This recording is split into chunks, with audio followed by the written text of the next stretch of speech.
தீபாவளினா பளிச்சுன்னு ஞாபகத்துக்கு வர்றது பட்டு, பட்டாசு, பலகாரம். பலகாரம்னா ஞாபகத்துக்கு வர்றது மந்த்ரா கடலை எண்ணெய். அபார ருசி, ஆரோக்கியமான உடல் நலம். தீபாவளி அன்னைக்கு மட்டும் இல்ல, என்னைக்குமே கிச்சன்ல இருக்க வேண்டியது மந்த்ரா கடலை எண்ணெய் தான்.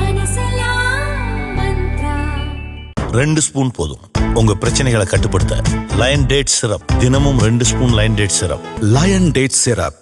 வங்கதேசத்தில் கடந்த ஆண்டு அப்போதைய பிரதமர் ஷேக் ஹசீனாவுக்கு எதிராக வெடித்த போராட்டம் பெரும் கலவரமாக மாறியது.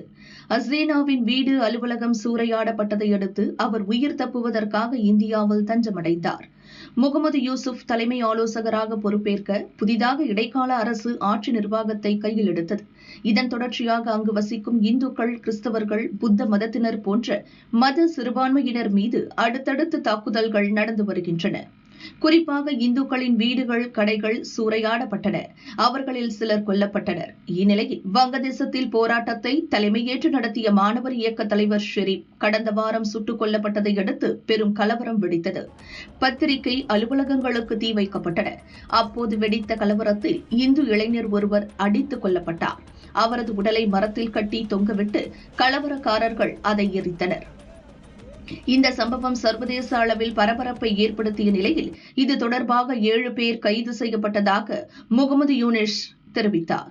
சிறுபான்மையினர் மீதான தாக்குதல்களை கண்டித்து டாக்காவில் மத சிறுபான்மை அமைப்பினர் கண்டன ஆர்ப்பாட்டம் போராட்டத்தில் ஈடுபட்டனர். அவர்கள் கூறியதாவது: வங்கதேசத்தில் இந்துக்கள் உள்ளிட்ட மத சிறுபான்மையினர் யாருக்கும் பாதுகாப்பில்லை. நாளுக்கு நாள் எங்கள் மீதான தாக்குதல்கள் அதிகரித்துள்ளன. எங்கள் வீடுகள் சூறையாடப்படுகின்றன. எங்கள் சொத்துக்கள் அபகரிக்கப்படுகின்றன. பல இடங்களில் கோயில்கள் இடிக்கப்பட்டுள்ளன. தற்போது இந்து இளைஞர்கள் அடித்துக் கொல்லப்பட்டு எரிக்கப்பட்ட சம்பவத்தை உலகமே பார்த்தது. ஆனால் அது தொடர்பாக பெரிய அளவில் நடவடிக்கை எடுக்கப்படவில்லை. பெயரளவில் விசாரணை நடப்பதாகவே தெரிகிறது. பத்திரிகை ஊடகங்களில் கூட அது பற்றி விரிவான செய்திகள் வெளியாகவில்லை. இந்த ஆண்டு ஜனவரி முதல் இதுவரை மத சிறுபான்மையினர் 50 பேர் கொல்லப்பட்டுள்ளனர்.